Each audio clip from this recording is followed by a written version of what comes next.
إن الحمد لله نحمده ونستعينه ونستغفره ونعوذ بالله من شرور أنفسنا ومن سيئات أعمالنا من يهده الله فلا مضل له ومن يضلل فلا هادي له وأشهد أن لا إله إلا الله وحده لا شريك له وأشهد أن محمدا عبده ورسوله أما بعد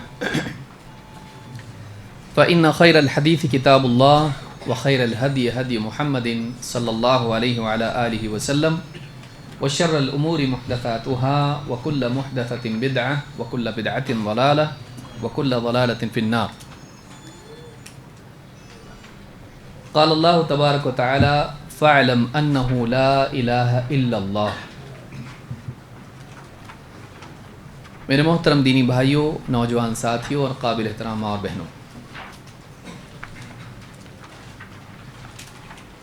اللہ رب العالمین کی توفیق سے آج اس دینی مجلس میں ہم سب جمع ہیں. اللہ تعالی ہم سب کے آنے کو، بیٹھنے کو قبول فرمائیں اور اس مجلس میں دین کی بات کہنے سننے کو ہمارے لیے نجات کا ذریعہ بنائیں. اللہ کے دین کی بات سننے کے لیے دینی مجالس میں حاضر ہونا ایک بہت بڑی نیکی ہے، اور یہ نیکی انسان کے لیے بہت ساری نیکیوں کا دروازہ ہے. اللہ کے نبی صلی اللہ علیہ وسلم نے احادیث میں دینی مجالس میں حاضر ہونے کو،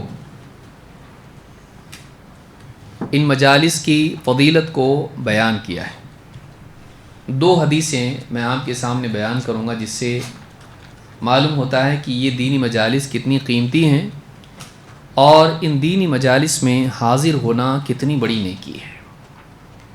میں جانتا ہوں کہ بہت سارے دوسرے شہروں سے بھی ہمارے احباب اس مجلس میں تشریف لائے ہیں. اللہ تعالیٰ سے دعا ہے کہ اللہ تعالیٰ ان سب کے آنے کو قبول فرمائے اور اس کو ان کے لیے نجات کا ذریعہ بنائے اور خیر کے اضافے کا ذریعہ بنائے. یہ بہت بڑی بات ہے کہ دینی غرض کی بنیاد پر، دینی غرض سے مختلف علاقوں کے لوگ دینی مجالس میں جمع ہوں اور ان میں نیت خالص اللہ کے دین کو سیکھنا اور اللہ کے دین کی بات کو جاننا، اپنے ایمان کو تازہ کرنا، اپنی دینداری کو بڑھانا ہو.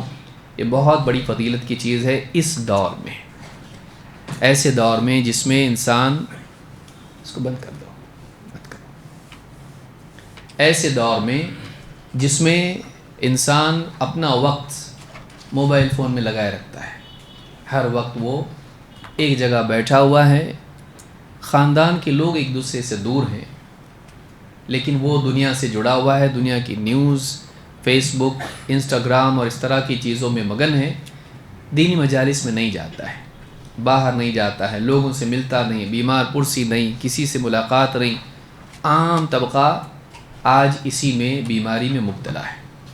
تو ایسے دور میں دینی مجالس میں حاضر ہونا اور لمبا وقت بیٹھنا، پورا دن ہم کو بیٹھنا ہے، اتنی دیر بیٹھنا، اس کا تصور ایک بہت مشکل چیز ہو گیا ہے اس دور میں. خاص طور سے کہ آدمی 1 منٹ سے زیادہ بڑی مشکل سے کوئی ویڈیو دیکھ پاتا ہے. 2 منٹ بہت بڑی بات ہے، پورا ویڈیو شاید ہی کوئی دیکھتا ہوگا. کلپ کی بات کر رہا ہوں میں، ویڈیو کی نہیں، لمبے دروس نہیں، چھوٹا سا کلپ بھی پورا نہیں دیکھتا آدمی. ایسے دور میں گھنٹوں بیٹھنا اور ایک عنوان کے تحت دلائل کو سننا، سیکھنا، جاننا، اپنے نوٹس بنانا ایک بہت مشکل کام ہے. تو یہ ایک بہت ہی قیمتی بات ہے کہ آپ تمام اس مجلس میں خاص طور سے سفر کر کے، یا مقامی حضرات بھی ہیں، اپنے کام کاج کو چھوڑ کے اس مجلس میں حاضر ہوئے. اللہ تعالی ہم سب کے آنے کو، بیٹھنے کو، کہنے کو، سننے کو قبول فرمائے اور اسے ہم سب کی نجات کا ذریعہ بنائے. 2 حدیثیں میں ذکر کروں گا جس سے معلوم ہوتا ہے کہ دینی مجالس میں حاضر ہونا کتنی بڑی نیکی ہے. اللہ کے نبی صلی اللہ علیہ وسلم فرماتے ہیں من غدا الی المسجد، جو صبح سویرے کسی مسجد میں جائے، لا یرید الا ان یتعلم خیرا او یعلمہ، اس کا ارادہ صرف اور صرف یہ ہو کہ وہ خیر کو سیکھے گا یا اسے سکھائے گا، خیر کی بات کو، بھلائی کی بات کو سیکھے گا یا سکھائے گا۔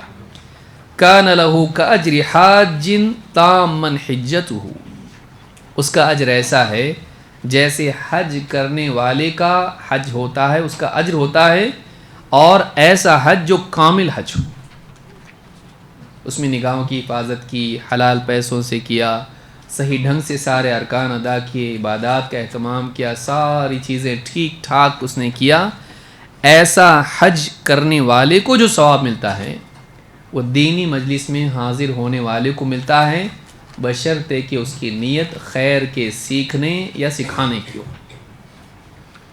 تو آپ دیکھیں ایسی مجالس جو بھی ہوتی ہیں ان میں اخلاص نیت کے ساتھ اگر آدمی حاضر ہو تو اس کو کامل حج کا ثواب ملتا ہے۔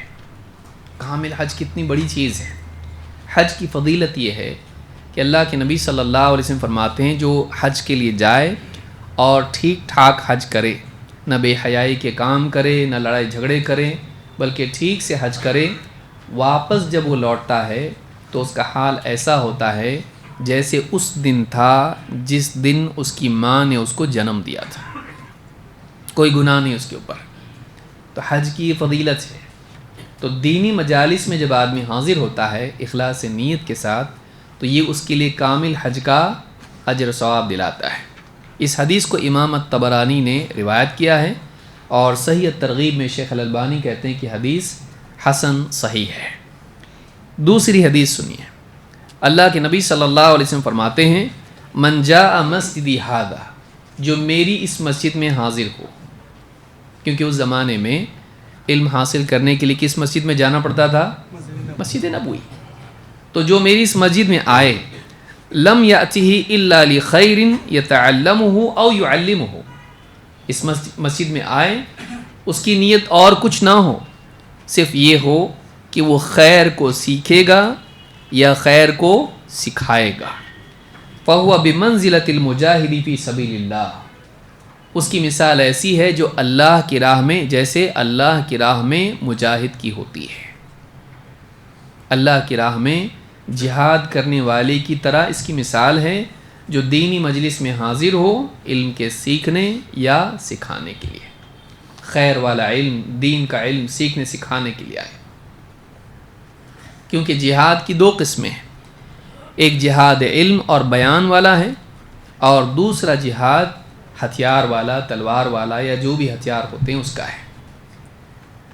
ابن قیم رحمۃ اللہ علیہ فرماتے ہیں کہ پہلا جہاد افضل ہے، علم کے ذریعے سے جہاد کرنا، غلط کو، باطل کو مٹانے کے لیے علم کے ذریعے لڑنا، یہ تلوار والے، ہتھیار والے جہاد سے افضل ہے۔ کیونکہ سارے نبیوں نے جنگ نہیں کی، لیکن سارے نبیوں نے اپنی قوم کے ساتھ حق کی بنیاد پر بحث و مباحثہ کیا ہے، ان کے غلط کو غلط بتایا اور صحیح کو ان کے سامنے پیش کیا دلیلوں کے ساتھ میں۔ تو یہ جو جہاد ہے یہ افضل الجہادین ہے، دونوں جہاد میں افضل ہے، اس کی اپنی اہمیت ہے، لیکن یہ افضل ہے کیوں؟ اس کے ذریعے سے انسان کو ہدایت ملتی ہے، اس کے ذریعے سے ایک انسان جنتی بنتا ہے، اور اس کے ذریعے سے خیر دنیا میں بھی وجود میں آتی ہے۔ تو وہ جہاد بھی اپنی جگہ ہے، لیکن یہ جو جہاد ہے یہ سارے نبیوں کا جہاد ہے، اور انبیاء کے بعد ان کے وارثین ہر دور میں کرتے رہتے ہیں۔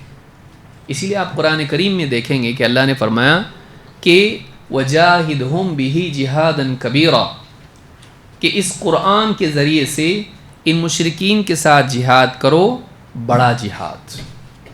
تو قرآن کے ذریعے جہاد کو اللہ تعالیٰ نے بھی بڑا جہاد قرار دیا ہے۔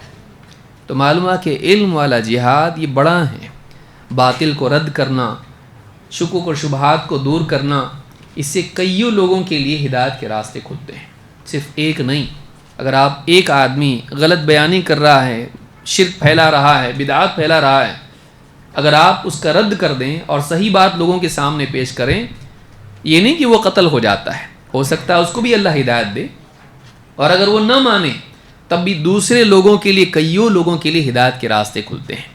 تو یہ جو جہاد ہے اس کے ذریعے سے لوگوں کے دلوں میں یقین اور ہدایت کی طلب پیدا ہوتی ہے، ہدایت کی قبولیت پیدا ہوتی ہے۔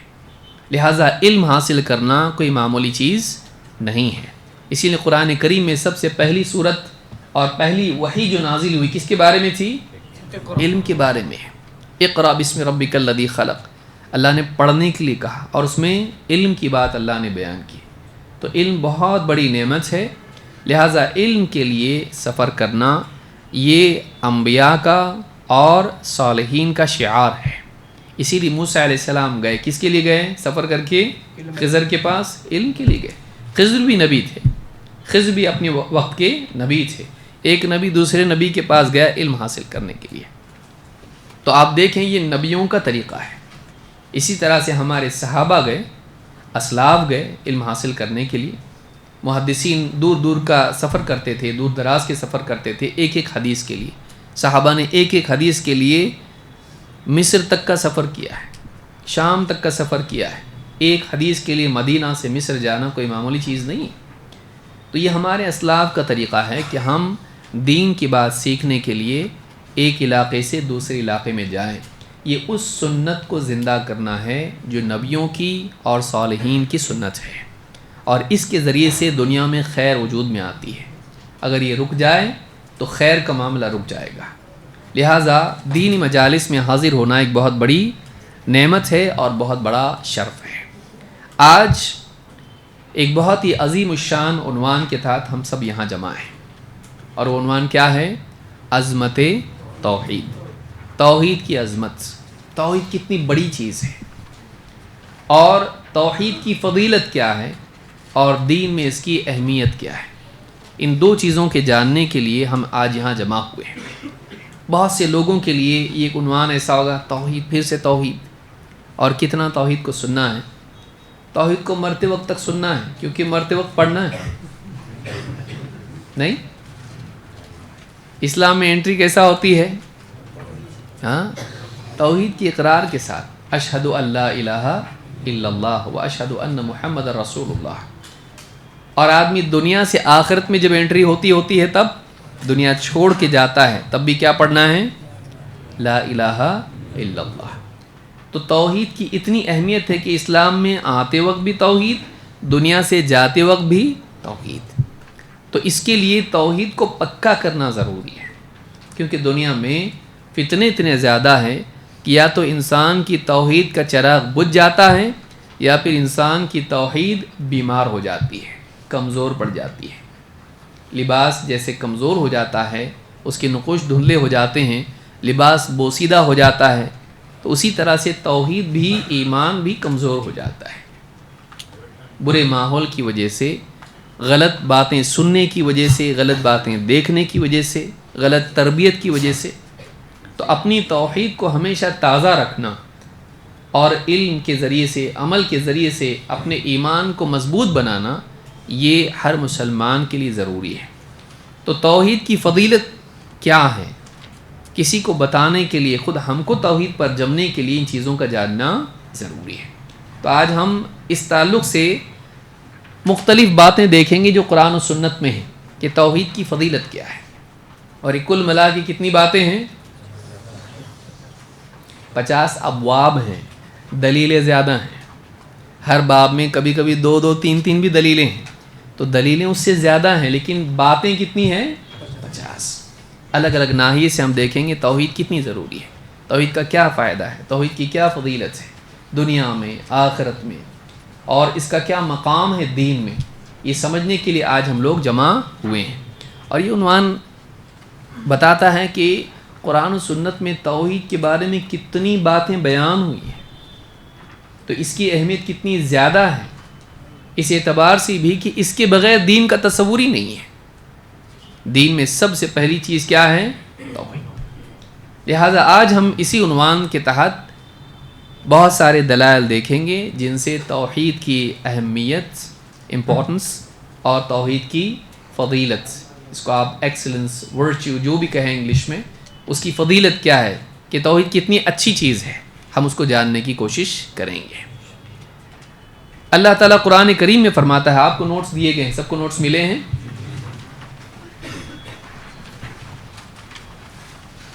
قرآن کریم میں اللہ تعالیٰ فرماتا ہے، قُلْ أَفَغَيْرَ اللَّهِ تَأْمُرُونِّي أَعْبُدُ أَيُّهَا الْجَاهِلُونَ.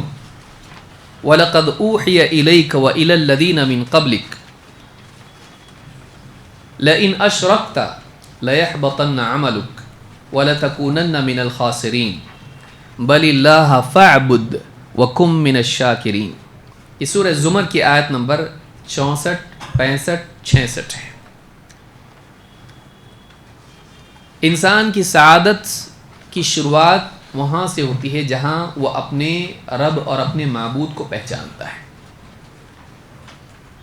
انسان کو اللہ کا علم ہونا یہ ساری خیر میں سب سے بڑی خیر ہے، اور اپنے معبود کو نہ جاننا، اپنے خالق و مالک کو، اپنے رب کو نہ جاننا، اپنے معبود کو نہ جاننا، اس کے بارے میں اس کی ذات و صفات کو نہ جاننا، یہ جہالت کی بدترین قسم ہے.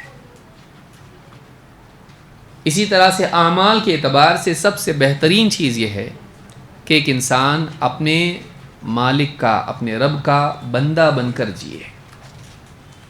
اور اعمال کا بگاڑ یہ ہے کہ وہ اپنے رب کی بجائے کسی اور کو معبود بنا کے اس کی عبادت کرے.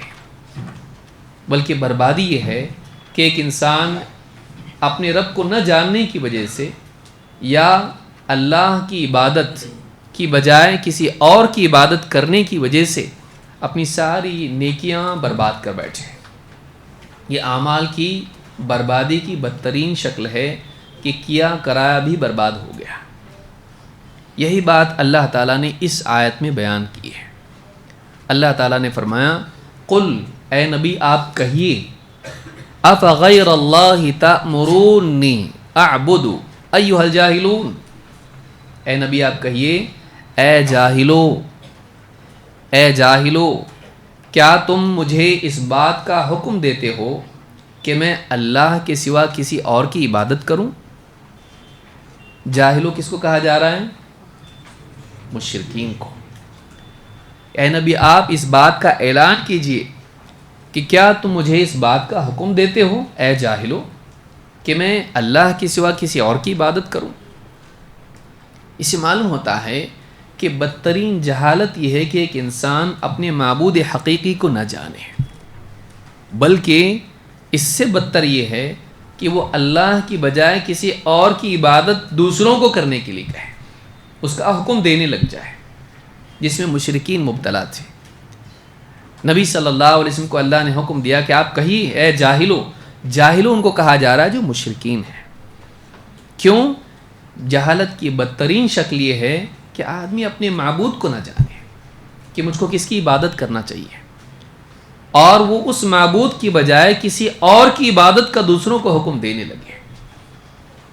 تو معلوم ہوا کہ یہ علم سب سے پہلے ضروری ہے. سارے علوم میں سب سے پہلے ضروری یہ ہے کہ انسان اپنے معبود کو جانے. اسی لیے جو آدمی اسلام میں داخل ہوتا ہے اس کو سب سے پہلے کیا کہا جاتا ہے، کس کا اقرار کرایا جاتا ہے؟ اشہد ان لا الہ الا اللہ. میں اس بات کی گواہی دیتا ہوں کہ اللہ کے سوا کوئی عبادت کے لائق نہیں ہے، حقیقی معبود اللہ ہے.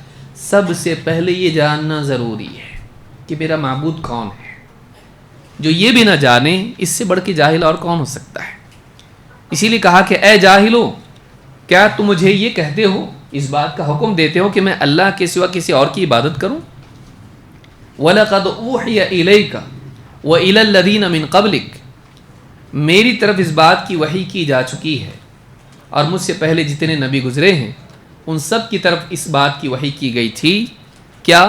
لَإِنْ أَشْرَكْتَ لَيَحْبَطَنَّ عَمَلُكَ وَلَتَكُونَنَّ مِنَ الْخَاسِرِينَ، کہ اگر تو نے شرک کیا تو تیرا سارا عمل برباد کر دیا جائے گا اور تو خسارہ اٹھانے والوں میں سے ہو جائے گا. کہ تم مجھے اللہ کے سوا کسی اور کی عبادت کا حکم دیتے ہو. یہ اتنی بھیانک چیز ہے کہ اللہ نے مجھے بھی یہ بات بتائی ہے، اور صرف مجھے نہیں بلکہ مجھ سے پہلے جتنے نبی گزرے ہیں. یہ نبی صلی اللہ علیہ وسلم کو اعلان کرنے کے لیے کہا جا رہا ہے. مجھ سے پہلے جتنے نبی گزرے ہیں ان سب کی طرف اللہ نے یہ پیغام بھیجا کہ بندوں کو بتائیں کہ اگر تو نے شرک کیا، لَإِنْ أَشْرَكْتَ لَيَحْبَطَنَّ عَمَلُكَ، تیرا سارا عمل برباد کر دیا جائے گا. وَلَتَكُونَنَّ مِنَ الْخَاسِرِينَ، اور تو خسارہ اٹھانے والوں میں سے ہو جائے گا. معلوم ہوا کہ شرک انسان کی نیکیوں کو برباد کر دیتا ہے اور انسان نہ صرف آخرت میں بلکہ دنیا میں بھی خسارہ اٹھانے والوں میں سے ہو جاتا ہے. ساری نیکیاں برباد. وہ کوشش کر رہا ہے نیکیاں کر رہا ہے, لیکن وہ نیکیاں اللہ کے ہاں مقبول نہیں ہیں. کیوں؟ اس لیے کہ ایسا انسان جو شرک کرتا ہے اس کی نیکیاں مقبول نہیں ہوتی بلکہ برباد ہو جاتی ہے. بلکہ اللہ نے فرمایا بل اللہ فاعبد, بلکہ تو اللہ ہی کی عبادت کرتا رہے. امام شوکانی رحمۃ اللہ علیہ فرماتے ہیں اللہ کو پہلے ذکر کیا گیا اور عبادت کا حکم بعد میں آیا. بل اللہ فاعبد, بلکہ تو اللہ ہی کی عبادت کر. اس سے معلوم ہوتا ہے کہ خاص ہے, مقدم کیا گیا مفعول کو کہ اللہ ہی کی عبادت کر, کسی اور کی نہیں. بل اللہ فاعبد وکم من الشاکرین, اور شکر گزار لوگوں میں سے ہو جا. یہاں پر آخری جملہ آپ دیکھیں, نبی صلی اللہ علیہ وسلم رات میں اتنی عبادت کرتے تھے. حضرت عائشہ فرماتی ہیں, حضرت مغیرہ سے بھی روایت ہے, صحیحین میں روایت موجود ہے, رات میں اتنی عبادت کرتے تھے تہجد میں کہ آپ کے پاؤں میں ورم آ جاتا ہے, سوجن آ جاتی ہے, اور بعض روایتوں میں ہے کہ آپ کے پاؤں میں دراریں پیدا ہو جاتی, پھٹن پیدا ہو جاتی. اتنا لمبا قیام کرتے تھے. حضرت عائشہ نے پوچھا اللہ کے رسول آپ اتنا مجاہدہ کیوں کرتے ہو؟ اللہ نے آپ کی مغفرت کر دی ہے, مغفرت ہونے کے بعد بھی آپ اتنا مجاہدہ کرتے ہو. جیسے کوئی آدمی ایسا ہے جس کی مغفرت نہیں ہوئی ہے, جہنم کا خوف ہے اس کو, نیکیاں کر رہا ہے, خوب مجاہدہ کر رہا ہے تاکہ جہنم سے بچ جائے. آپ کی تو مغفرت ہو گئی, پھر آپ اتنا مجاہدہ کیوں کرتے ہو؟ اللہ کے نبی صلی اللہ علیہ وسلم نے فرمایا افلا احب ان اکون عبدا شکورا, کیا میں اس بات کو پسند نہ کروں کہ میں اللہ کا شکر گزار بندہ بن جاؤں. اللہ نے کیا فرمایا بل اللہ فاعبد وکم من الشاکرین, بلکہ اے نبی آپ صرف اور صرف اللہ کی عبادت کرتے رہیں اور شکر گزار بندوں میں سے ہو جائیں. یہی وجہ ہے کہ نبی صلی اللہ علیہ وسلم خوب عبادت کرتے تھے تاکہ آپ اللہ کی شکر گزار بندوں میں شامل ہو جائیں. تو اللہ کا شکر ادا کرنے کا بہترین طریقہ یہ ہے کہ بندہ اللہ کی عبادت کرے. اللہ کا شکر ادا کرنے کا بہترین طریقہ یہ ہے کہ بندہ اللہ کی عبادت کرے. اسی لیے آپ دیکھیں گے کہ جب کوئی خوشخبری نبی صلی اللہ علیہ وسلم کو پہنچتی تو آپ فوراً کیا کرتے تھے؟ سجدے میں گر جاتے تھے. کہ خوشی کی خبر آئی, بطور شکر آپ سجدہ کرتے تھے. سجدہ نماز میں سب سے اعلیٰ ترین حالت ہے, اللہ سے سب سے زیادہ قربت والی حالت ہے, اور بندگی کی شان اس میں ہے کہ آدمی اپنے پورے وجود کو زمین پر ڈال کے جھکا دیتا ہے. تو یہ جو بندگی ہے یہ اللہ کو پسند ہے. لیکن توحید کیا ہے؟ صرف اور صرف اللہ کا بندہ بننا, اللہ کے سوا کسی اور کا بندہ نہیں. تو سب سے پہلے ہم دیکھیں گے توحید کیا ہے, پھر اس کے بعد ہم دیکھیں گے توحید کی فضیلت کیا ہے. توحید کی 3 قسمیں ہیں. توحید کا لفظ اگر ہم دیکھیں تو عربی زبان میں توحید کا لفظ بنتا ہے وحد یوحد توحیدن سے. عربی زبان میں الفاظ ہوتے ہیں, اس میں وربز جس کو آپ کہتے ہیں, فعل جس کو آپ کہتے ہیں, اس کا فعل کیا ہے؟ وحدہ, ایک کر دینا, ایک کر دینا, وحدہ. تو وحدہ سے لفظ بنا ہوا ہے توحید. ایک کر دینا کیسے؟ سب کا انکار کر کے ایک کے لیے معبود کا مقام خاص کر دینا. توحید کیا ہے؟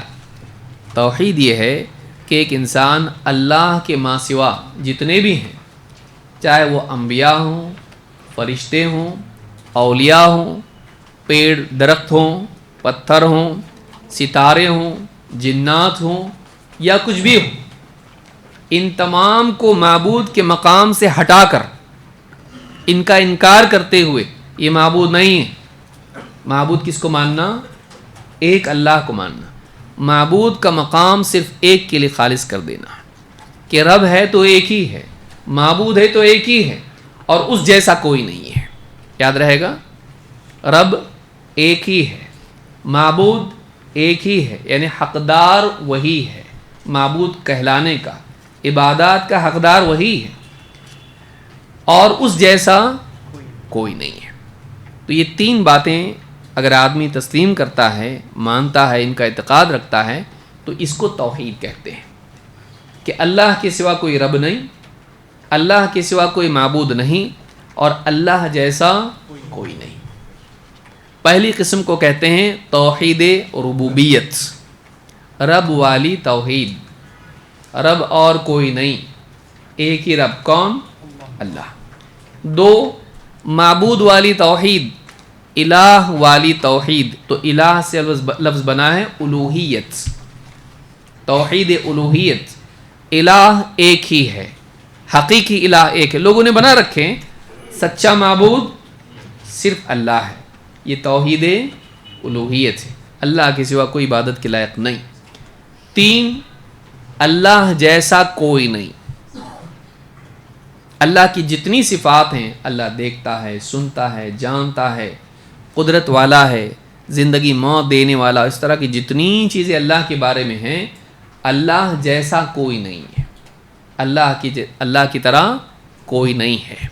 اس طرح سے اللہ یکتا ہے، منفرد ہے، سب سے الگ ہے.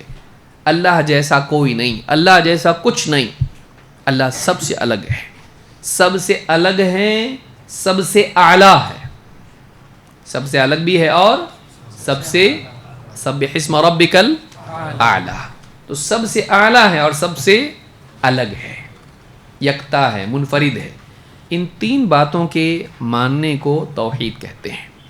تفصیل ابن عثیمین رحمہ اللہ فرماتے ہیں وَقَدْ ذَكَرَ أَهْلُ الْعِلْمِ رَحِمَهُمُ اللَّهُ أَنَّ أَقْسَامَ التَّوْحِيدِ ثَلَاثَةٌ. شیخ محمد ابن صالح ابن عثیمین رحمہ اللہ فرماتے ہیں کہ اہل علم نے توحید کی تین قسمیں بیان کی ہیں. اہل علم فرماتے ہیں کہ توحید کی کتنی قسمیں ہیں؟ تین. وَذَلِكَ بِالتَّتَبُّعِ وَالْإِسْتِقْرَاءِ. یہ علماء نے، قرآن میں ایسا نہیں ہے توحید کی تین قسمیں ہیں، قرآن میں ایسا نہیں، حدیث میں بھی ایسے ہیں توحید کی تین قسمیں. تو پھر کہاں سے آیا یہ؟ شیخ عثیمین فرماتے ہیں کہ قرآن و سنت میں دلائل کو جمع کر کے اور اس سے استنباط کر کے علماء نے بتایا ہے کہ توحید کی کتنی قسمیں ہیں؟ تین. کیونکہ قرآن میں آیتیں ہیں، احادیث بہت ساری، ان میں توحید کی بات آئی ہے. ان ساری چیزوں کو جمع کر کے پھر اس میں غور و فکر کر کے علماء نے بتایا کہ ان ساری باتوں سے معلوم ہوتا ہے کہ توحید کی کتنی قسمیں ہیں؟ تین قسمیں ہیں. اولها توحید الربوبیہ، سب سے پہلی قسم ہے توحید ربوبیت. والثانی توحید الالوہیہ، دوسری قسم ہے توحید الوہیت. والثالث توحید الاسماء والصفات، تیسری قسم ہے توحید اسماء و صفات. توحید ربوبیت، توحید الوہیت، توحید اسماء و صفات. وقد اجتمعت الثلاثة في آية واحدة من كتاب الله في قوله تعالى رب السماوات والأرض وما بينهما فاعبده واصطبر لعبادته هل تعلم له سميا. یہ تینوں قسمیں قرآن کی ایک آیت میں جمع ہو گئی ہیں. کوئی پوچھے توحید کی تین قسموں کی دلیل کہاں ہیں، تو آپ کہیں گے سورہ مریم آیت نمبر 65. تین قسمیں اس ایک آیت میں جمع ہیں. کیسے؟ آیت کیا ہے؟ رب السماوات والارض وما بینہما، اللہ تعالی رب ہے آسمانوں کا، زمین کا، اور ان دونوں کے درمیان جو کچھ بھی ہے سب کا. سب کا رب کون؟ اللہ. نمبر 2 فاعبدہ واصطبر لعبادتہ، تو اللہ ہی کی عبادت کر اور اس کی عبادت پر جمع رہے. یہ ہو گیا 2. نمبر 3 هل تعلم له سمیا، اس کا ہم نام اس جیسا کسی اور کو تو جانتا ہے؟ تو اس سوال، اس کا جواب کیا ہوگا؟ ہاں کیا نہیں؟ نہیں. تو یعنی اس جیسا کوئی نہیں ہے. سمی یعنی مثیل، اس جیسا. تو اب تین باتیں بیان ہوئیں. تو شیخ ابن عثیمین کہتے ہیں فقولہ تعالی رب السماوات والارض وما بینہما، تو اللہ تعالیٰ کا فرمان وہ رب ہے آسمانوں کا، زمین کا، اور ان دونوں کے درمیان جو کچھ بھی ہے سب کا. کہتے ہیں ھذا توحید الربوبیہ، یہ کیا ہے؟ توحید ربوبیت ہے. وقولہ فاعبدہ واصطبر لعبادتہ، اللہ تعالیٰ کا فرمان تو اللہ کی عبادت کر اور اسی کی عبادت پر جمع رہ. ھذا توحید الالوہیہ، یہ کیا ہے؟ توحید الوہیت. توحید الوہیت کا دوسرا نام توحید عبادت بھی ہے، یعنی ایک ہی کی عبادت کرنا، کیونکہ وہ الہ ہے، اس کے سوا کوئی الہ نہیں. تو فاعبدہ واصطبر لعبادتہ، تو اللہ ہی کی عبادت کر اور اسی کی عبادت پر جمع رہ، یہ توحید الوہیت ہے. وقولہ تعالی هل تعلم له سمیہ، کیا تو اس کا ہم نام یا اس جیسا کسی اور کو جانتا ہے؟ کہتے ہیں ھذا توحید الاسماء والصفات، یہ کیا ہے؟ توحید اسماء و صفات ہے. دلیل یاد رہے گی. توحید کی 3 قسمیں کون سی ہیں؟ پہلی توحید ربوبیت، دوسری توحید الوہیت، تیسری توحید اسماء و صفات. اس کی دلیل قرآن کی کس آیت میں ہے؟ سورہ مریم آیت نمبر 65. تو یہ فتاوی نور علی الدرب میں شیخ ابن عثیمین نے بات کہی ہے. تو یہ ضروری تھا کہ ہم پہلے، ورنہ پورا دن ہم توحید کی فضیلت بتائیں گے، توحید کیا معلوم نہیں. ایسا نہیں ہونا چاہیے.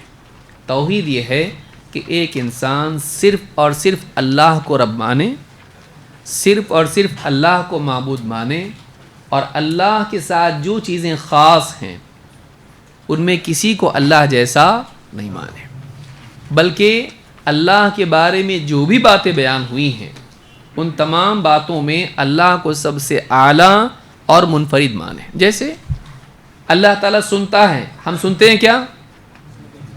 ہاں سنتے ہیں نا، لیکن کیا ہم اللہ جیسا سنتے ہیں؟ نہیں. تو اللہ تعالیٰ کا سننا کیسا ہے؟ کمال والا ہے. ہمارا سننا کیسا ہے؟ ناقص ہے. ہمارے کان ہر وقت کھلے رہتے ہیں کہ بند ہو جاتے ہیں؟ کب بند ہوتے ہیں؟ سونے کے وقت میں. ہاں آج بند نہیں ہونا چاہیے. بیٹھے بیٹھے آدمی کیا ہوتا ہے، جب نیند آتی ہے تو کان اپنے آپ دیکھیے کھلے رہ کے بھی بند ہوتے ہیں. ہاں کتنی عجیب چیز ہے. ہاں آنکھیں ڈھکن کے ساتھ بند ہوتی ہے اور کان بغیر ڈھکن کے بند ہو جاتے ہیں. تو انسان کو اللہ نے بنایا ایسا ہے. تو انسان کی سننے، دور کی آوازیں ہم سن سکتے ہیں، گھر میں کیا باتیں ہو رہی آپ کی جان سکتے ہیں آپ؟ نہیں. بلکہ یہ خیر بھی انسان کے لیے ہے. ورنہ اگر ساری آوازیں آدمی سننے لگے اس کے لیے کیا ہو جائے گا؟ انسان پاگل ہو جائے گا. ہر آواز سننا بھی انسان کے لیے اچھا نہیں ہے. تو اللہ نے ویسے ہی اس کو بنایا ہے، جتنا سننا چاہیے اتنا ہی سن پاتا ہے. ہر چیز نہیں سن پاتا ہے. لیکن اللہ رب العالمین، اللہ ہر بندے کی دعا، چاہے سمندر میں ہو، آسمان میں ہو، ایروپلین میں، یا جنگل میں ہو، صحرا میں ہو، گھر میں ہو، یا رات کی تنہائی میں چپ کے پکار رہا ہو، اللہ تعالیٰ اس کی پکار کو سنتا ہے. یونس علیہ السلام کی پکار کو سنا مچھلی کے پیٹ میں، اور زکریا علیہ السلام کی دعا کو سنا جبکہ وہ چپکے سے اللہ سے دعا کر رہے تھے. تو اللہ تعالیٰ یہ بھی سنتا ہے. تو اللہ کا سننا مخلوق کی طرح نہیں ہے، محدود ہے مخلوق کا سننا، اور اس میں نقص اور عیب ہے.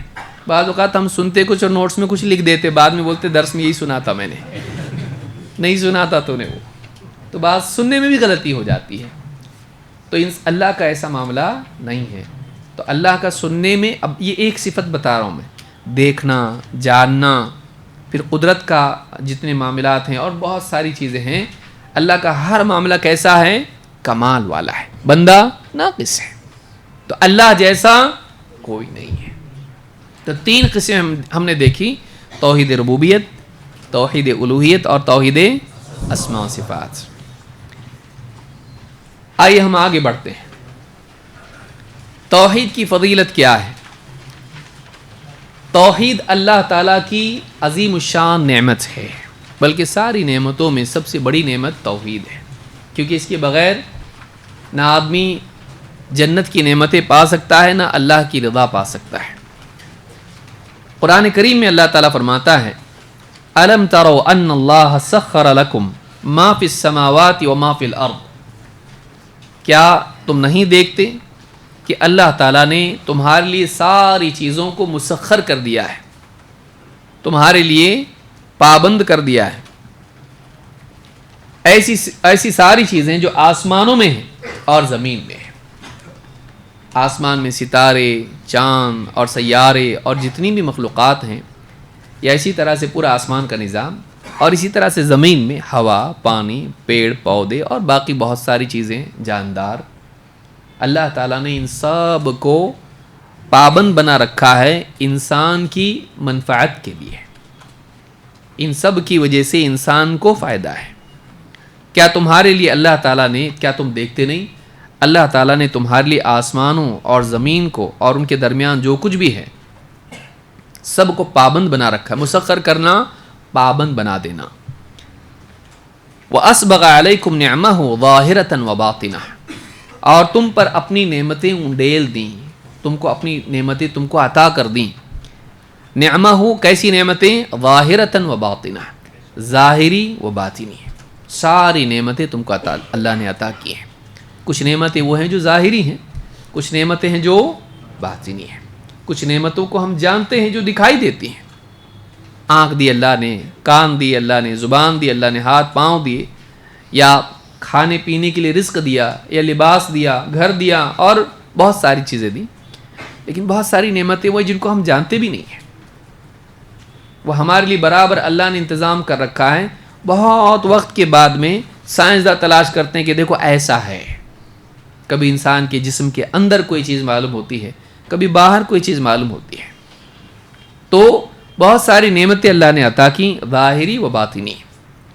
لیکن ان ساری نعمتوں میں عظیم الشان نعمت کیا ہے؟ ابن عباس رضی اللہ تعالیٰ عنہما نے یہ آیت پڑھی، وَأَسْبَغَ عَلَيْكُمْ نِعْمَهُ ظَاهِرَةً وَبَاطِنَةً. اللہ تعالیٰ نے تم پر اپنی نعمتیں انڈیل دیں، ظاہری و باطنی بھی.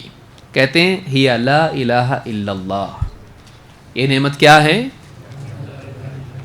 لا الہ الا اللہ. توحید اللہ کی نعمتوں میں سب سے عظیم الشان نعمت ہے. کھانا پینا ایک وقت کا کھایا، ایک وقت کا نہیں بھی کھایا چل جائے گا، لیکن توحید کبھی ہے اور کبھی نہیں سے چلے گا نہیں. انسان کے لیے توحید کا ہونا بہت ضروری ہے. اور ساری نعمتوں میں اگر انسان کو سب کچھ مل جائے اور توحید نہیں ملی تو ایسا انسان محروم ہے، دنیا میں بھی اور آخرت میں بھی. تو باقی نعمتیں تو اپنی جگہ ہیں، لیکن ان ساری نعمتوں میں جو انسان کے دل کو سکون دینے والی، اس کے دل کو حیات دینے والی، اس کے دل کو سدھار اس میں لانے والی نعمت اگر کوئی ہے، جو اس کو بہتر انسان، مقبول انسان، اللہ کی رضا والا انسان بنانے والی کوئی نعمت اگر ہے تو وہ توحید کی نعمت ہے. تو یہاں پر جو نعمتوں کا اللہ نے تذکرہ کیا، ان نعمتوں میں ابن عباس کہتے ہیں یہ ساری نعمتوں میں بڑی نعمت کون سی ہے؟ لا الہ الا اللہ. اس بات کی گواہی کی توفیق ملنا کہ اللہ کے سوا کوئی عبادت کے لائق نہیں، یہ نعمت ساری نعمتوں میں بڑھ کے نعمت ہے. اصل یہ نعمت ہے، باقی ساری نعمتیں اس سے چھوٹی ہیں. ابن ابی حاتم نے اپنی تفسیر میں اس کو روایت کیا ہے. اسی طرح سے توحید صراط مستقیم ہے. ہم اللہ تعالیٰ سے مانگتے ہیں اہدنا الصراط المستقیم، اے اللہ ہمیں صراط مستقیم کی ہدایت دے. صراط مستقیم کی ہدایت کا ملنا توحید کے بغیر ممکن نہیں ہے، کیونکہ یہی اصل صراط مستقیم ہے.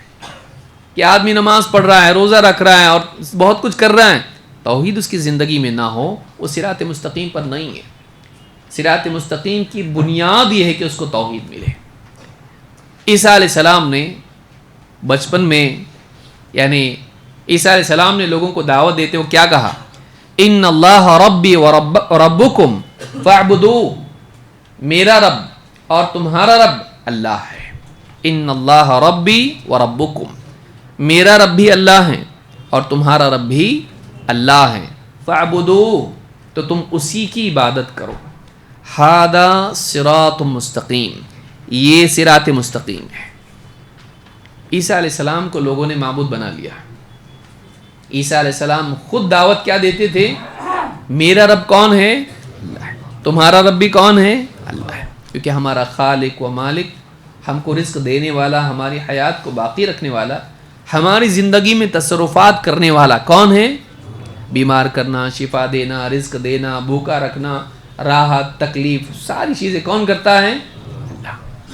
تو میرا رب بھی اللہ ہے، تمہارا رب بھی اللہ ہے۔ تو چونکہ رب ہمارا اللہ ہے، عبادت کس کی کرنی چاہیے؟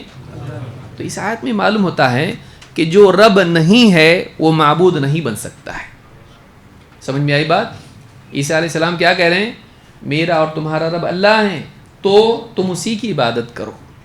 تو جو رب ہے وہی معبود بننے لائق ہے، جس نے پیدا کیا، جو رزق دیتا ہے، جس نے زندگی دی، جو زندگی میں تصرف کرتا ہے، وہی اس بات کا حقدار ہے کہ اس کو معبود بنایا جائے۔ تو یہ سب کچھ چونکہ اللہ نے کیا ہے، اسی لیے وہی ہمارا معبود ہے۔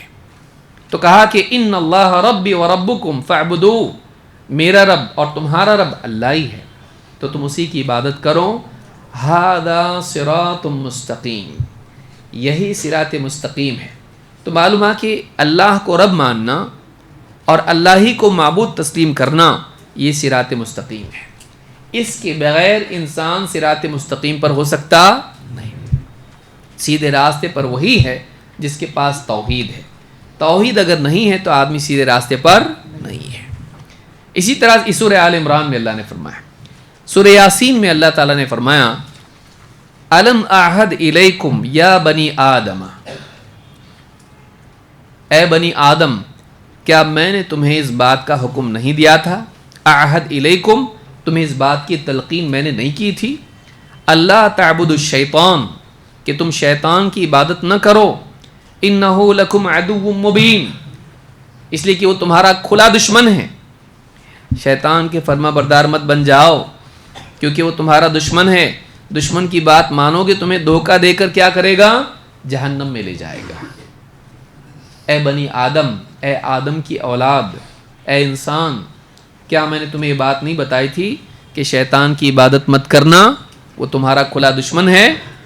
وہ ان اعبدونی، اور کیا میں نے تمہیں اس بات کی تلقین نہیں کی تھی کہ تم صرف میری عبادت کرنا؟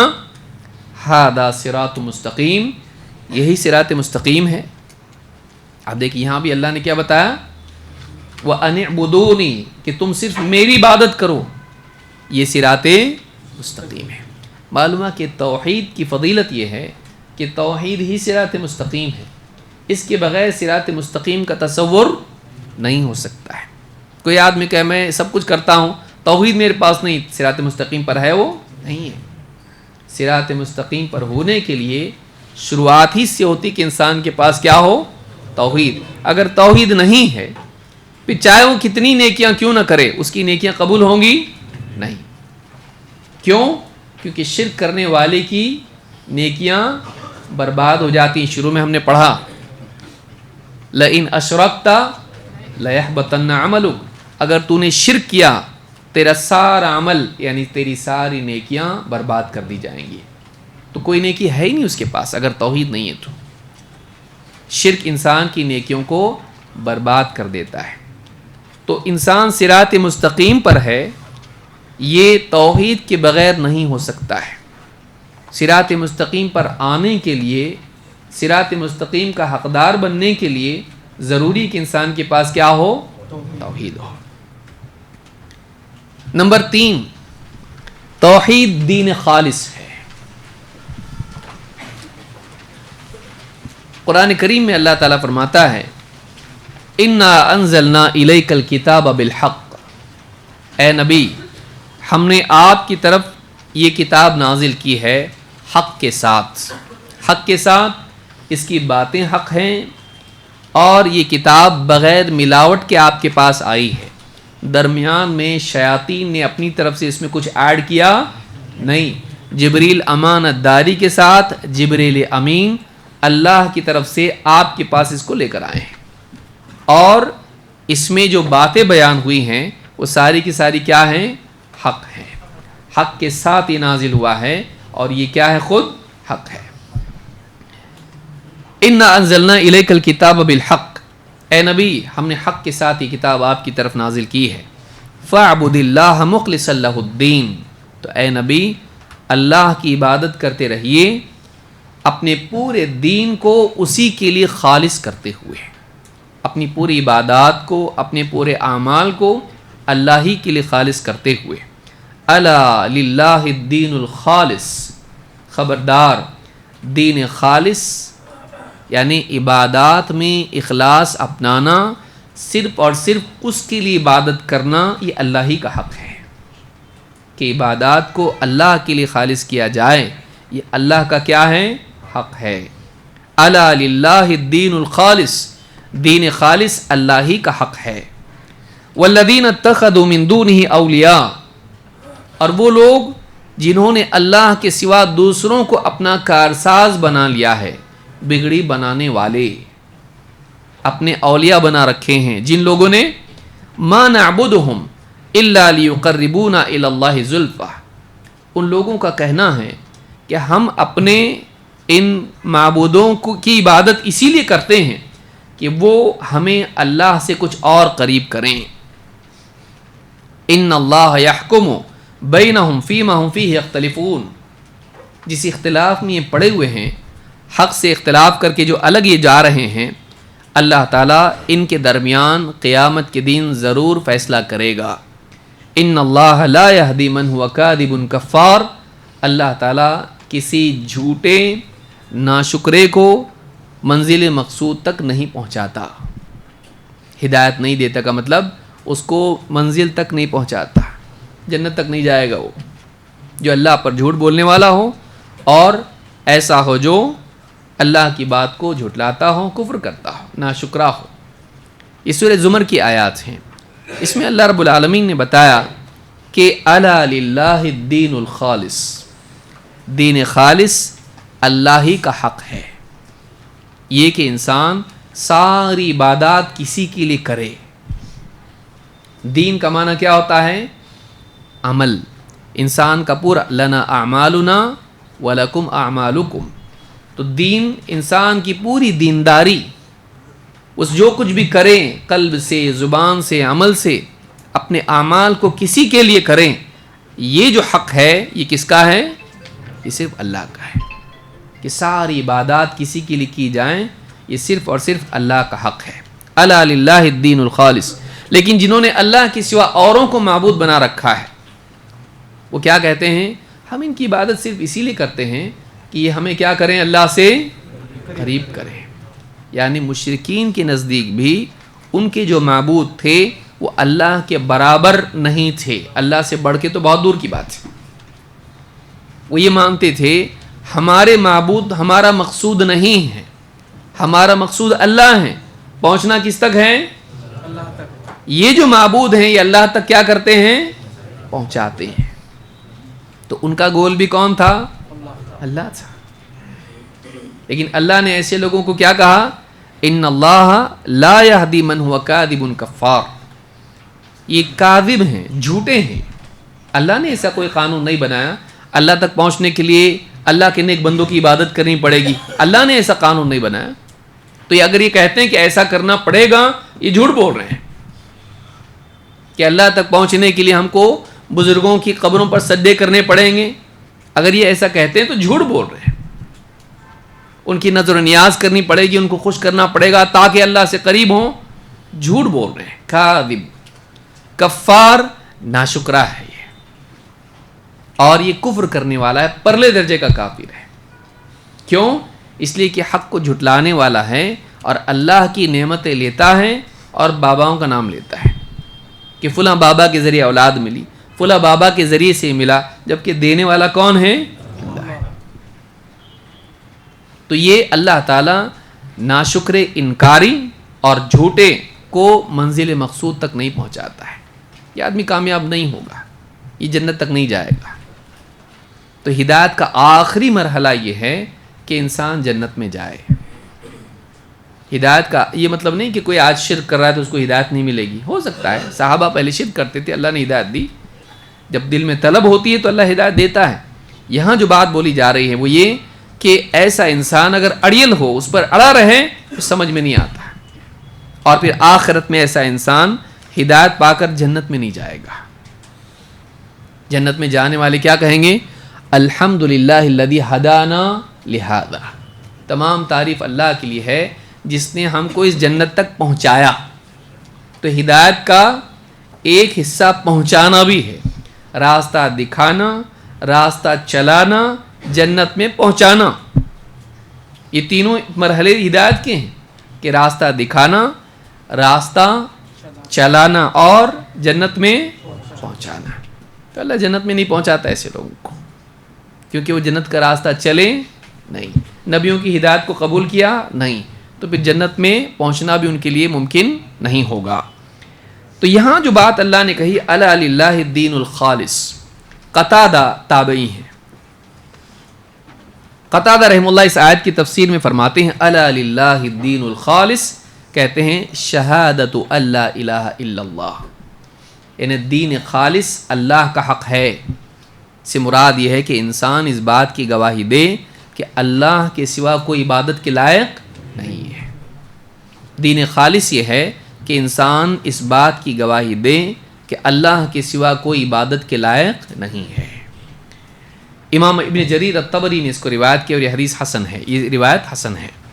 اسی طرح سے قتادہ یہ بھی کہتے ہیں قولہ والذین اتخذوا من دونہ اولیاء ما نعبدهم الا لیقربونا الی اللہ زلفى، جنہوں نے اللہ کے سوا اولیاء بنا رکھے ہیں وہ کہتے ہیں کہ ہم ان کی عبادت صرف اس لیے کرتے ہیں کہ یہ ہمیں اللہ سے قریب کریں.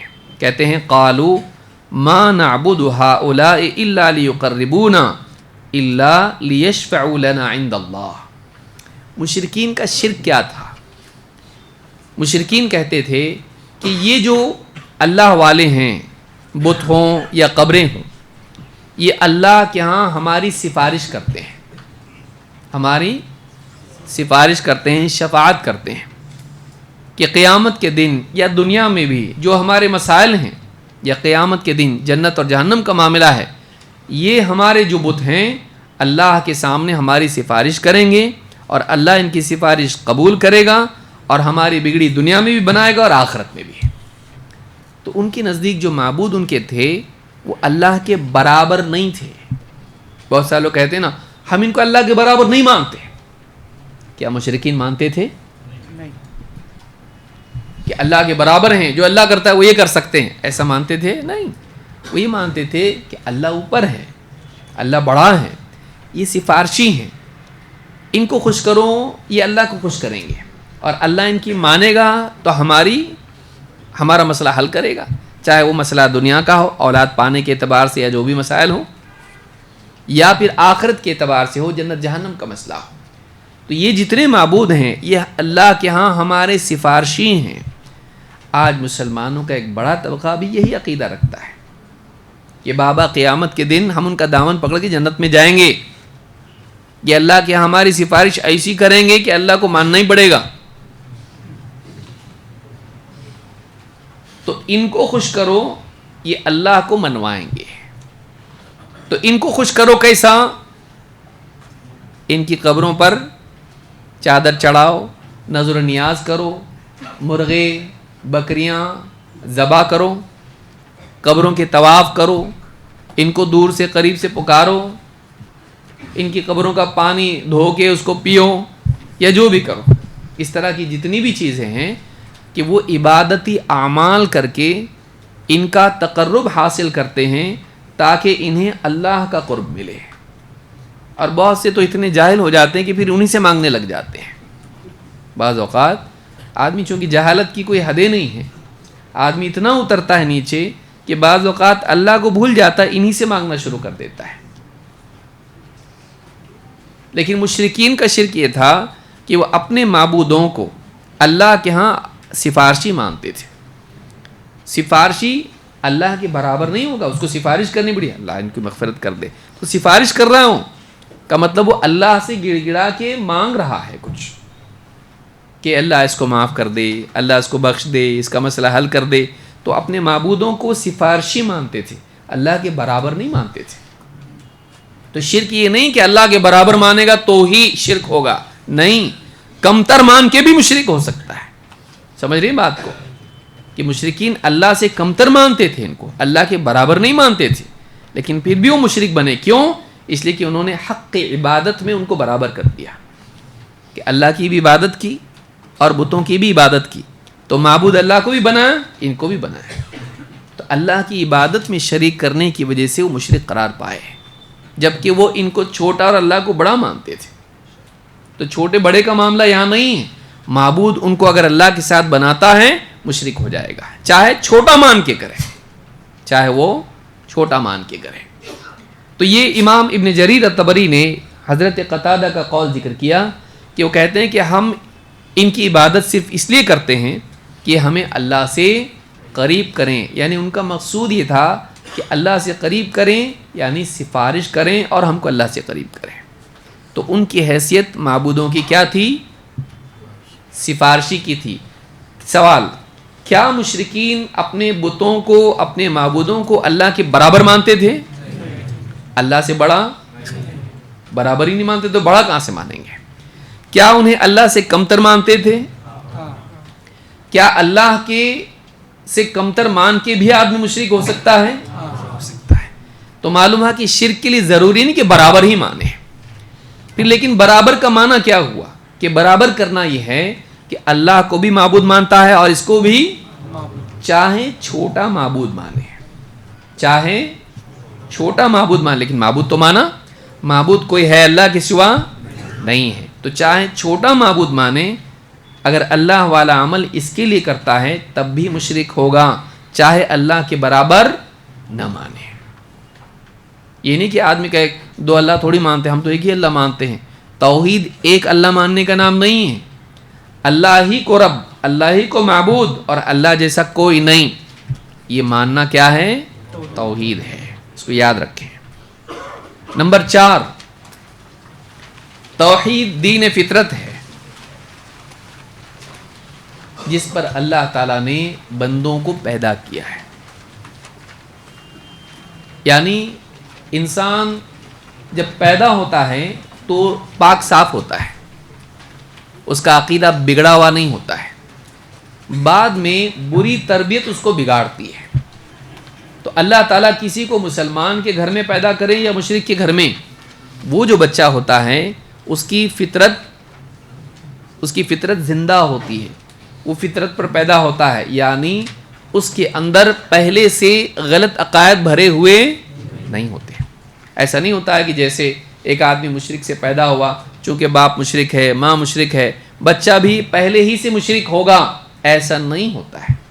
یہ اسلام ہے جو یہ مانتا ہے کہ ہر انسان جب بھی پیدا ہوتا ہے، کوئی بچہ پیدا ہوتا ہے، وہ صحیح سالم ہوتا ہے، وہ بگڑا ہوا پیدا نہیں ہوتا ہے. ماحول اس کو بگاڑتا ہے، ماحول اس کو بگاڑتا ہے. اللہ تعالیٰ قرآن کریم میں فرماتا ہے فَأَقِمْ وَجْهَكَ لِلدِّينِ حَنِيفًا، اے نبی اپنا چہرہ اس دین کی طرف قائم رکھیے، لِلدِّينِ حَنِيفًا، حنیف بن کر اللہ کے دین کی طرف متوجہ ہو جائیے. چہرہ اس لیے کہا گیا، امام قرطبی کہتے ہیں انسان کا چہرہ اس کے وجود کا نمائندہ ہوتا ہے. آدمی کا چہرہ جہاں ہوتا ہے وہ پورے اپنے وجود کے ساتھ اس طرف متوجہ ہوتا ہے. تو اپنے پورے وجود کو، اپنے چہرے کو اس دین کی طرف کر دی جو اللہ والا دین ہے. للدین الدین ہے، الدین سے مراد اللہ والا دین. ان الدین عند اللہ الاسلام. اپنے چہرے کو اللہ والے دین کی طرف متوجہ کیجیے. حنیفاً، حنیف، حنف کے معنی میلان کے ہوتے ہیں، انکلینیشن جس کو آپ کہیں، یا ڈائیورٹ ہونا، مڑنا، میلان ہونا. مڑنا میں دو ہوتا ہے، کس کی طرف مڑا، کس سے مڑا. سارے باطل ادیان، اللہ والے دین کے علاوہ جتنے دین ہیں اور اللہ کے سوا جتنے معبود ہیں، سب سے اپنے چہرے کو موڑ کر اللہ کی طرف اور اللہ کے دین کی طرف اپنے چہرے کو کرو. اپنے آپ کو سب سے کاٹ کے کس کا بنا لو؟ اللہ کا. فَأَقِمْ وَجْهَكَ لِلدِّينِ حَنِيفًا، حنیف بن کر اللہ کے دین کی طرف اپنا چہرہ کر لو. فطرت اللہ التی فطر الناس علیہا، یہ دین وہ فطرت ہے جس پر اللہ تعالیٰ نے لوگوں کو پیدا کیا ہے. لا تبدیل لخلق اللہ، اللہ کی بناوٹ میں تبدیلی نہیں کرنا ہے. یہ اخبار ہے لیکن اس میں امر ہے. جو عربی جانتے ہیں ان کو معلوم ہے کہ یہ خبر ہے لیکن حکم ہے. لا تبدیل لخلق اللہ، اللہ کی تخلیق میں، اللہ کی بناوٹ میں تبدیلی نہیں، یعنی نہیں کرنا. چینج مت کرو اپنے آپ کو، جیسا پیدا کیا ویسی باقی رہو. بگڑو مت، بگاڑو بھی مت. جو انسان توحید پر پیدا ہوا ہے، ایمان پر پیدا ہوا ہے، اس کو مشرک مت بناؤ، کافر مت بناؤ. تو اللہ نے جیسا پیدا کیا تھا فطرت پر، حق پر، دین کی صلاحیت کے ساتھ میں، حق قبول کرنے کی صلاحیت کے ساتھ، اس کو بگاڑو مت، اس کو مشرک مت بناؤ. ذالک الدین القیم، یہ پختہ دین ہے. یہ کیسا دین ہے؟ دین قیم ہے جو پختہ بنیادوں پر قائم ہے. ولیکن اکثر الناس لا یعلمون، لیکن لوگوں کی اکثریت اس بات کو نہیں جانتی. اس آیت میں، یہ سورہ روم کی آیت نمبر 30 ہے. اس میں اللہ تعالیٰ نے بتایا کہ اللہ نے انسان کو فطرت پر پیدا کیا، اور یہ جو دین ہے، دین اسلام، یہ دین فطرت ہے. یعنی ہر پیدا ہونے والا انسان دین اسلام پر پیدا ہوتا ہے. وہ شرک والا، انکار والا نہیں رہتا ہے. لیکن بعد میں اس کے ماں باپ اس کو کیا کرتے ہیں، یا اس کا سماج اس کو کیا کرتا ہے، اللہ کے دین سے پھیر دیتا ہے. اللہ نے فرمایا کہ نہیں پھیرنا ایسا، اور اگر کوئی پھیرا گیا ہے تو واپس لوٹ آئے. کس دین کی طرف؟ اللہ والے دین کی طرف. تو اللہ نے اس فطرت کو بدلنے سے منع کیا ہے. یحییٰ ابن سلام کہتے ہیں فَأَقِمْ وَجْهَكَ لِلدِّينِ، اپنے چہرے کو دین کی طرف پھیر دے. کہتے ہیں یعنی التوحید، وہو تفسیر السدی. سدی مفسرین میں سے ہیں اور سلف میں سے ہیں. کہتے ہیں یہ سدی نے تفسیر کی ہے کہ اس سے مراد توحید ہے، اللہ والا دین، اس کی طرف اپنے چہرے کو پھیر دیں. تو کہتے ہیں یہ اللہ والا دین کون سا ہے؟ یہ توحید والا دین ہے. اسلام کا امتیاز کیا ہے جو دوسرے دینوں سے اس کو الگ کرتا ہے؟ اس میں توحید ہے. اور اسلام کا پہلا رکن کیا ہے؟ آپ دیکھیے حدیث میں کیا ہے، بنی الاسلام علی خمس. اسلام کی بنیاد 5 چیزوں پر رکھی گئی ہے. سب سے پہلے کیا ہے؟ حج. شہادتی اللہ الہ الا اللہ. سب سے پہلا رکن اسلام کا ہے اس بات کی گواہی دینا کہ اللہ کے سوا کوئی عبادت کے لائق نہیں ہے. تو سب سے پہلی چیز دین میں یہ ہے، اس کے بغیر دین کا تصور ہی نہیں. تو کہا کہ اپنے چہرے کو اللہ والے دین کی طرف پھیر دے. کہتے اس سے مراد کیا ہے؟ توحید ہے. توحید کی طرف اپنے چہرے کو، اپنے وجود کو، اپنے دل کو، اپنی ذات کو پھیر دے. کہتے وہ تفسیر السدی. بلکہ اور دلائل سے بھی بات معلوم ہوتی ہے کہ اسلام دین فطرت ہے، توحید دین فطرت ہے. ساری بندے جو پیدا ہوتے ہیں وہ دین فطرت پر پیدا ہوتے ہیں، بگڑے ہوئے نہیں. مشرک پیدا نہیں ہوتے بچے توحید والے پیدا ہوتے ہیں. اللہ کے نبی صلی اللہ علیہ وسلم فرماتے ہیں کل انسان تلدہ امہ علی الفطرہ. ہر انسان، اس کی ماں اسے فطرت پر جنم دیتی ہے.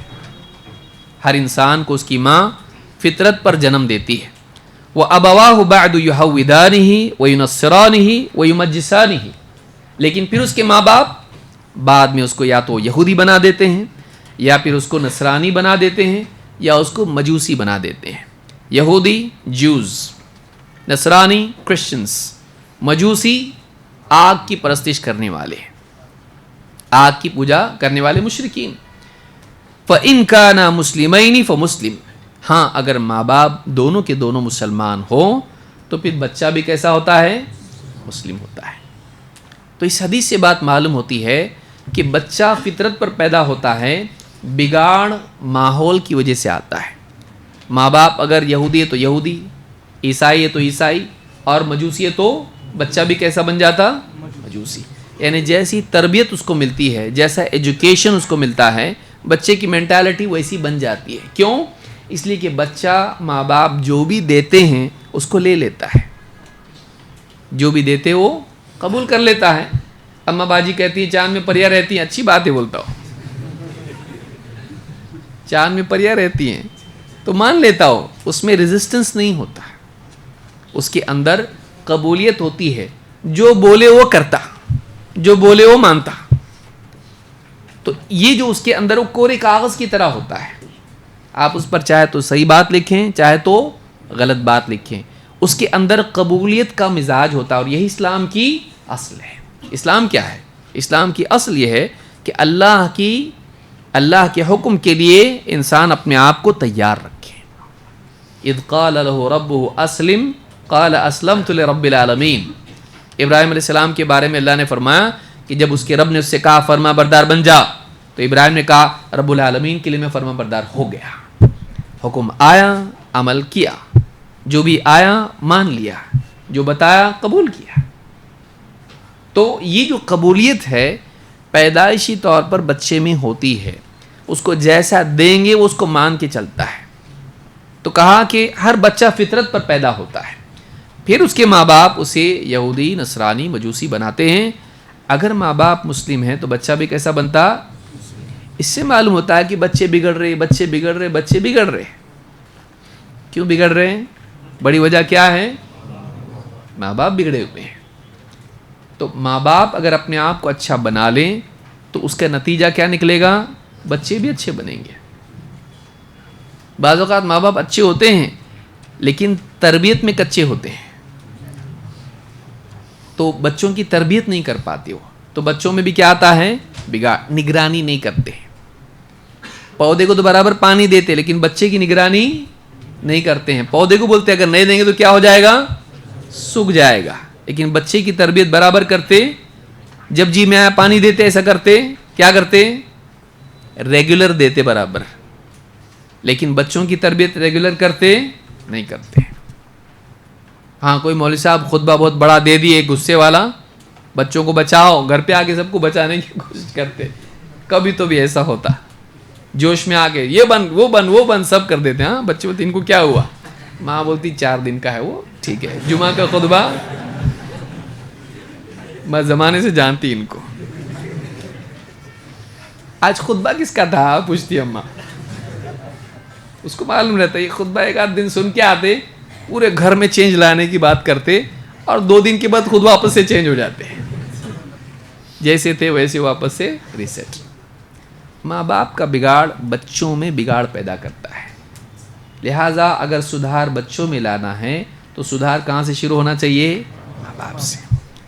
جو ماں باپ چاہتے ہیں اولاد اچھی بنے، وہ یہ دیکھیں میں اچھا ہوں کیا، یہ مجھ کو ریفلیکٹ کر رہے ہیں، یہ مجھ کو ریفلیکٹ کر، جیسا میں ہوں ویسا وہ بن رہے۔ تو ہم ان کو بنانے میں یہ بھول جاتے ہیں کہ مجھ کو بھی بنانا ضروری ہے، وہ مجھ کو دیکھ رہا ہے، میری چیزیں دیکھ کے سیکھ رہا ہے وہ، تو اپنے آپ کو بنانا یہ مقدم ہونا چاہیے۔ تو یہ بات حدیث میں آئی۔ ابن تیمیہ رحمۃ اللہ علیہ فرماتے ہیں کہ یہ جو کہا گیا ہے کہ بچہ فطرت پر پیدا ہوتا ہے، اس کا مطلب کیا ہے؟ کہتے ہیں وہی السلامۃ من الاعتقادات الباطلہ والقبول للعقائد الصحیحہ، یعنی بچہ فطرت پر پیدا ہوتا ہے کا مطلب یہ ہے کہ وہ باطل عقائد سے سلامت پیدا ہوتا ہے۔ پہلے سے اس میں کچھ ڈی این اے میں غلط عقائد اس کے نہیں رہتے، اس کے غلط عقائد اس کے پاس نہیں رہتے ہیں، وہ کلین پیدا ہوتا ہے۔ اور والقبول للعقائد الصحیحہ، اور صحیح عقائد کی قبولیت کا مادہ اس میں ہوتا ہے۔ اگر اس کو صحیح بات بتائیں گے تو مانے گا، وہ انکار نہیں کرے گا۔ بعد میں انکار کرتا ہو، نہیں مانتے ہم لوگ، ہمارے باپ دادا ایسا کرتے تھے، بعد میں ایسا بولتا ہو، لیکن پیدائشی طور پر جو اس میں آمادگی ہوتی ہے حق کی قبولیت کی، یہاں یہ مراد ہے کہ باطل عقائد سے پاک اور صحیح عقائد کی قبول کرنے کی استعداد، یہ دونوں چیزیں اس کے اندر ہوتی ہیں۔ تو یہ بات مجموع الفتاوی میں ابن تیمیہ رحمۃ اللہ علیہ فرماتے ہیں۔ حدیث قدسی میں بھی یہ بات آئی ہے، اللہ تعالیٰ فرماتا ہے، حدیث قدسی ہے یہ، وَإِنِّي خَلَقْتُ عِبَادِي حُنَفَاءَ كُلَّهُمْ، میں نے اپنے سارے بندوں کو حنیف پیدا کیا ہے، یعنی ان کے اندر توحید کا مادہ پوری طرح سے موجود تھا کہ وہ صرف ایک اللہ کی عبادت کریں۔ وَإِنِّي خَلَقْتُ عِبَادِي حُنَفَاءَ كُلَّهُمْ، میں نے اپنے سارے بندوں کو، کسی ایک کا بھی ایکسیپشن ہے اس میں نہیں ہے، کسی کا استثناء ہے ایک بندے کو چھوڑ کے باقی سب نہیں، سارے بندے میں نے انہیں حنیف پیدا کیا، حنیف توحید والا۔ وَإِنَّهُمْ أَتَتْهُمُ الشَّيَاطِينُ، لیکن پھر اس کے بعد ان کے پاس شیاطین آئے، فَاجْتَالَتْهُمْ عَنْ دِينِهِمْ، ان شیاطین نے میرے بندوں کو ان کے دین سے پھیر دیا، ان کے دین سے ہٹا دیا، یعنی توحید سے ان کو کیا کیا؟ ہٹایا۔ وحرمت علیہم ما احللت لہم، اور ان شیاطین نے ان بندوں کو ان چیزوں کے حرام کرنے پر آمادہ کیا جو میں نے ان کے لیے حلال کی تھی۔ آج بھی آپ دیکھیں نا، وہ بابا کی درگاہ پہ جاتے نا، وہاں گوشت کھا کے نہیں جانا۔ کیوں نہیں کھانا گوشت؟ پہلے تو درگاہ پہ جانا کیوں؟ کویشچن پہلا وہاں آئے گا بھائی، جانا کیوں؟ اور دوسرا، بابا کو گوشت نہیں چلتا، اور کوئی کھا کے گیا نا تو ایکسیڈنٹ ہوتا ہے۔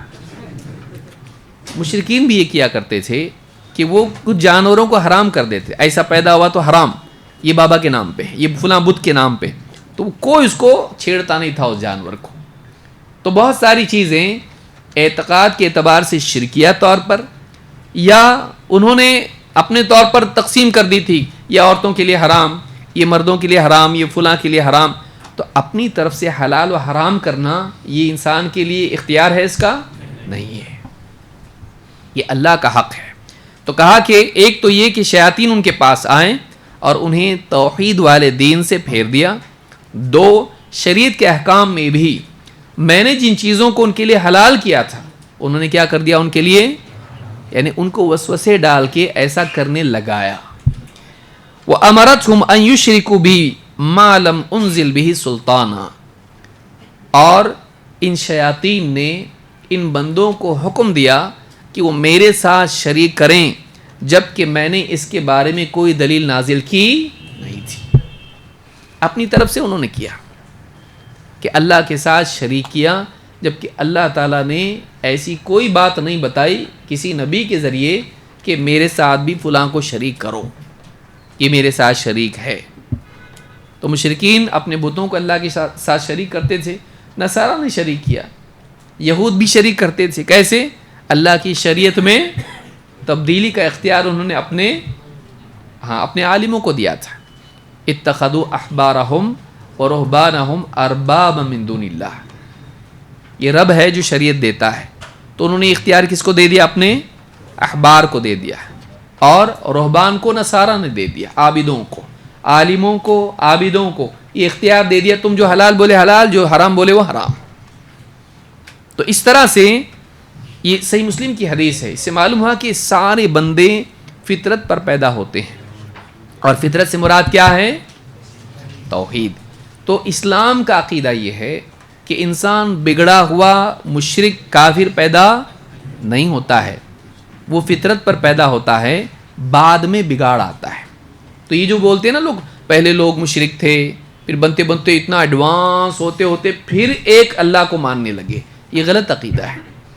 پہلا انسان توحید والا تھا، اور 10 نسلوں تک، ابن عباس فرماتے ہیں 10 نسلوں تک انسانیت توحید پر قائم رہی، اس کے بعد ان میں بگاڑ آیا، اور پھر اس بگاڑ کے بعد میں سب سے پہلے اس بگاڑ کو دور کرنے کے لیے کون سے رسول آئے؟ نوح علیہ السلام۔